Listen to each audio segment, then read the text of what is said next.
Olá, este é o Literatura Miojo e hoje falaremos sobre a obra O Ópio dos Intelectuais, do filósofo e sociólogo francês Raymond Aron. Um livro publicado lá em 1955, né? Bem no meio da Guerra Fria, e que funciona como um diagnóstico implacável. Nossa análise hoje é sobre a grande questão que o Aron tenta resolver. Que é? Por que as mentes mais brilhantes do século XX, os intelectuais, se apaixonaram por ideologias totalitárias? Ideologias que, no fim, levaram à tirania e à morte de milhões. O título já é uma jogada de mestre, né? Uma provocação direta ao Karl Marx, que disse aquela frase famosa, que a religião era o ópio do povo. Exato. E o Aron pega essa mesma frase e vira contra o próprio marxismo. É uma inversão genial. Genial. Ele está basicamente dizendo, olha, a sua ideologia que prometia libertar todo mundo virou a nova droga e, especialmente para a elite pensante. Então, nossa missão aqui é entender os ingredientes dessa droga e desvendar os mitos políticos que, segundo ele, entorpeceram o pensamento crítico de uma geração inteira. É um mergulho e tanto. Certo, então vamos direto ao ponto central. O que é exatamente esse ópio a que o Aron se refere? Qual é, a tese principal dele? Então, para o Aron, o ópio é essa necessidade que a gente tem por uma fé, sabe? Por uma explicação total, definitiva para o mundo. Ah, entendi. Ele argumenta que, com o declínio da religião tradicional no Ocidente, um vácuo espiritual foi criado. E a política, claro, correu para preencher esse vazio. Faz sentido. Muitos intelectuais que já não se sentiam mais ligados a uma fé transcendental não se contentavam com opiniões parciais ou com a complexidade da realidade. Eles queriam certezas, um sistema fechado. E aí, ideologias como o marxismo ofereceram exatamente isso, uma religião secular. Uma religião secular. Nossa, isso é fascinante. Então ele está dizendo que essas ideologias funcionavam exatamente como uma igreja, com dogmas, profetas e promessas. Exatamente. Se a gente para analisar os componentes, a semelhança é impressionante. Como assim? Essa nova fé oferecia tudo que uma religião tradicional oferece. Primeiro, uma visão de mundo completa, totalizante. Ela não explica só a política, mas a história humana inteira. O passado, o presente, o futuro. Tudo. O passado é a luta de classes. O presente é a exploração capitalista. E o futuro é inevitável. A revolução e a sociedade comunista. É uma narrativa que dá sentido para tudo, do começo ao fim. Não tem espaço para o acaso ou para a dúvida. A história tem um roteiro, e eles sabem qual é. Precisamente. Em segundo lugar, oferecia uma promessa de salvação. Ah, claro. Só que não uma salvação no céu, mas aqui na Terra. A sociedade sem classe, sabe? O paraíso terrestre, onde todos os conflitos e alienações seriam resolvidos para sempre. E toda boa história de salvação precisa de um inimigo, claro, né? Um diabo para personificar o mal. Com certeza. E essa religião secular tinha um inimigo perfeito, o capitalismo. E a sua personificação, a burguesia, o mal absoluto que precisava ser erradicado. Para que o bem pudesse triunfar. Isso simplifica o mundo de uma forma muito, muito poderosa. E por fim, como em muitas religiões, tinha um povo escolhido. Um messias coletivo. Isso, o proletariado. A classe trabalhadora recebia a missão histórica, sagrada, de redimir toda a humanidade através da revolução. Então a gente tem uma cosmologia, uma promessa de paraíso, um demônio e um povo eleito. É realmente uma estrutura teológica completa, só que aplicada à política. Exato. A política deixa de ser a arte do possível, da negociação. E vira uma guerra santa entre o bem e o mal. É a transformação da política em escatologia, a busca pela salvação final. E se você acredita nisso, qualquer compromisso com o mal vira uma traição à fé. Se essa é a religião secular, ela deve ter, suas próprias escrituras, seus artigos de fé. É isso que o Aron quer dizer quando fala dos 3 grandes mitos? É exatamente isso. Ele identifica 3 ideias que viraram dogmas inquestionáveis para a esquerda da época. O primeiro, e talvez o mais fundamental, é o mito da esquerda. O que pode ser mítico sobre a própria ideia de esquerda? Parece algo tão concreto pra gente hoje. Pois é, mas o Aron nos força a questionar isso. Ele argumenta que a ideia de uma esquerda unificada, coesa e sempre virtuosa é uma ficção. Uma ficção. Historicamente, o que a gente chama de esquerda é uma colcha de retalhos de tradições muito diferentes, às vezes até hostis entre si. Liberais, social-democratas, anarquistas. Comunistas leninistas. A unidade deles, segundo o Aron, era quase sempre negativa. O que você quer dizer com negativa? Eles se uniam não por um projeto positivo em comum, mas pela oposição a um inimigo. Um inimigo muitas vezes vago, a direita, a reação, o fascismo. E quando o inimigo era derrotado? As facções da esquerda frequentemente se voltavam umas contra as outras com uma violência tremenda. Para ele, a esquerda com E maiúsculo virou uma identidade tribal. Uma questão de pertencimento e não uma análise racional? Exatamente. Ele até cita o filósofo francês Alain, que disse algo brilhante. Quando me perguntam se a clivagem entre partidos de direita e de esquerda ainda tem um significado, a primeira ideia que me vem é que o questionador certamente não é um homem de esquerda. Uau! Ou seja, para quem está dentro da fé, a própria pergunta já é uma heresia.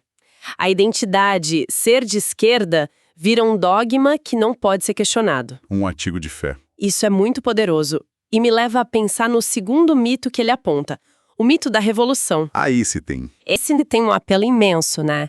A ideia de uma ruptura total, de varrer o passado e construir um mundo novo do zero. É quase poético, romântico. E o Aron é o grande e desmancha prazeres desse romantismo todo. Ele desmistifica essa visão gloriosa. Como? Ele argumenta que, na prática, a revolução raramente leva à liberdade prometida. Na verdade, ela frequentemente substitui uma tirania por outra. E a nova costuma ser bem mais brutal e eficiente que a antiga. Porque não tem as amarras da tradição, da legitimidade. Exato. A violência revolucionária, justificada em nome de um futuro ideal, abre as portas para o despotismo absoluto. É a lógica do os fins justificam os meios. Se o paraíso está no fim do caminho, qualquer atrocidade se torna aceitável para chegar lá. Perfeito.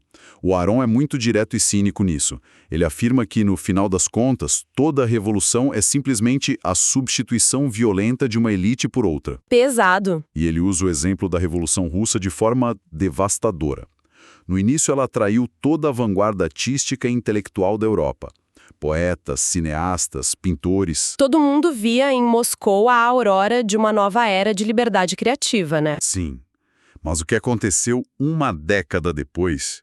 O regime soviético esmagou essa mesma vanguarda em nome de uma ortodoxia artística reacionária, o tal realismo socialista. Nossa. A pátria da Revolução virou o lar do academicismo mais conservador e sufocante que se possa imaginar. Então a mesma revolução que prometia libertar a criatividade acabou sendo sua primeira e mais implacável carrasca. Isso nos leva ao terceiro mito, que parece ser o motor dessa revolução. O mito do proletariado. Esse é o mito do salvador coletivo. Como a gente falou, o Marx atribuiu ao proletariado a missão histórica de libertar não só a si mesmo, mas a humanidade inteira. E o Aron olha para isso com um olhar de sociólogo. E diz, isso é uma abstração filosófica, não corresponde à realidade. No mundo real das nações industrializadas do Ocidente, a classe trabalhadora não estava se tornando mais revolucionária. Pelo contrário. Estava se integrando ao sistema, não é? Exatamente. Através dos sindicatos, da política democrática, os trabalhadores estavam conquistando direitos, melhores salários, melhores condições de vida. O que, claro, diminuía o apelo por uma revolução apocalíptica. À medida que a vida concreta melhorava, sim. E o Aron conclui que a missão revolucionária não foi uma ideia que nasceu dos trabalhadores para os intelectuais. Mas uma ideia criada por intelectuais para os trabalhadores. Exato. É quase como se os intelectuais tivessem escrito um roteiro épico e tentado escalar os trabalhadores para o papel principal. Um papel que a maioria deles nem tinha interesse em desempenhar. É uma analogia perfeita. Eles queriam uma casa melhor, não uma utopia sangrenta. A realidade dos trabalhadores era pragmática, enquanto a visão dos intelectuais era messiânica. Tá, isso nos leva à pergunta central, o verdadeiro quebra-cabeça do livro. A gente tem a religião secular e seus 3 mitos. Mas por que os intelectuais, em particular? Porque justamente aqueles que deveriam ser os mais céticos, os profissionais da dúvida, abraçaram esses dogmas com tanto fervor religioso. É a grande questão. O Aron conecta isso a um conceito que ele chama de idolatria da história. Idolatria da história? É a crença de que a história tem um sentido único, sabe? Uma direção inevitável, um destino final glorioso. Quem se agarra a essa crença desenvolve uma capacidade quase infinita de justificar as maiores atrocidades do presente. Ah, Se o futuro prometido é a sociedade perfeita, então os campos de concentração, os expurgos, a fome, tudo isso vira só o custo necessário para chegar lá. São os ovos que precisam ser quebrados para fazer o omelete utópico. a ideia de estar do lado certo da história.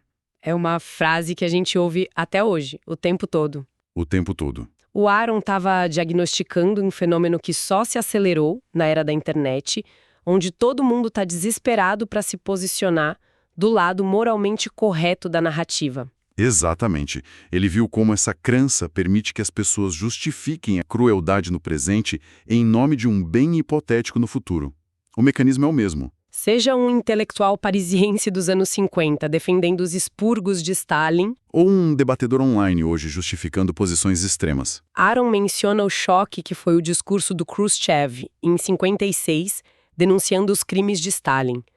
Para muitos no Ocidente, foi a confirmação brutal do terror que essa lógica da idolatria da história podia gerar na prática. Mas a conexão específica com o intelectual, por que ele, mais do que, sei lá, um comerciante ou um engenheiro, se sente atraído por essa idolatria? É um tipo de risco profissional? De certa forma, sim.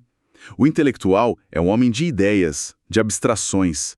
Ele se sente frequentemente alienado da própria sociedade, que ele vê como imperfeita, materialista, o que o Aron chama de o caos estabelecido. Entendi. Ele é naturalmente mais atraído por sistemas de pensamento grandiosos, totalizantes, do que pela realidade pragmática, confusa e bagunçada do dia a dia. Ele prefere a beleza de um sistema perfeito no papel à desordem de uma sociedade livre na prática. Exato. E a análise que ele faz do anti-americanismo dos intelectuais franceses da época é brilhante. Eles desprezavam a sociedade americana, Por quê? porque a viam como empírica, otimista, sem uma grande ideologia unificadora focada em melhorias práticas e no consumo. Era chata. Ah, Ao mesmo tempo, esses mesmos intelectuais se fascinavam por regimes totalitários distantes, como a China de Mao ou a União Soviética de Stalin. Como estavam longe, a realidade brutal desses regimes podia ser ignorada e eles podiam ser idealizados à vontade. a distância permitia que a projeção do ideal substituísse a observação do real. Perfeito. E essa ideologia oferece ao intelectual um papel heróico, não é? Ele deixa de ser um mero crítico e observador para se tornar um protagonista. Precisamente. Ele se vê como um engenheiro de almas, alguém que não apenas analisa o mundo, mas o molda ativamente em direção ao futuro predestinado pela história. É uma fantasia de poder imensamente sedutora para quem muitas vezes se sente impotente no mundo real. Considerando que o livro é de 1955, em plena polarização da Guerra Fria, o Aron via alguma saída. Ele já previa um fim para essa era ideológica. Ele via sinais de esgotamento, sim, o progresso econômico contínuo no Ocidente e a integração gradual da classe trabalhadora, como a gente já mencionou. Diminuíam o apelo da revolução. Exato. E as próprias ideologias, quando colocadas em prática, revelavam suas falhas e sua brutalidade de forma cada vez mais inegável. O paraíso dos trabalhadores se mostrava um campo de trabalhos forçados. No entanto, ele era cético. Ele não achava que o desejo por esse ópio desapareceria. A nostalgia por essas grandes narrativas, por uma explicação total para o mundo, continuaria a existir. Então ele não estava declarando a vitória final do pragmatismo, mas sim alertando que a tentação por essa droga ideológica estaria sempre à espreita. Esperando um novo momento de crise ou desilusão. É isso. E é por isso que a conclusão do livro não é um grito de triunfo, mas um apelo à modéstia intelectual e ao ceticismo. Ele defende que, em vez de buscar a salvação na catástrofe revolucionária ou em sistemas perfeitos, a gente deveria focar em reformas possíveis, em melhorias graduais e imperfeitas. Ele não nega a importância de criticar a injustiça. De forma alguma. Mas alerta contra o fanatismo que nasce da certeza absoluta. E ele termina com uma frase que resume todo o espírito do livro, né? Uma frase poderosa e, eu diria, atemporal. Ele escreve: se a tolerância nasce da dúvida, ensinemos a todos a duvidar de todos os modelos e utopias. Se apenas os céticos podem abolir o fanatismo, oremos pelo advento dos céticos. Nossa, oremos pelo advento dos céticos. É um chamado para valorizar a dúvida mais do que a certeza. Um chamado para a humildade intelectual. Mas isso nos deixa com uma pergunta difícil para refletir, não é? Em um mundo cheio de problemas urgentes, injustiças reais, o ceticismo racional e a reforma gradual são sempre suficientes? Ou será que um pouco daquele ópio, aquela crença apaixonada, utópica, mesmo que perigosa às vezes, não é necessário para impulsionar grandes mudanças? É algo para se pensar. Esse foi o Literatura Miojo. Rápido, mas com gosto de quero mais. Todas as terças e quintas, às 10 horas, uma obra nova. Curtiu? Então procure a obra original e experimente a leitura completa, pois nada substitui a leitura de um bom livro. A literatura te espera sem pressa, mas com prazer.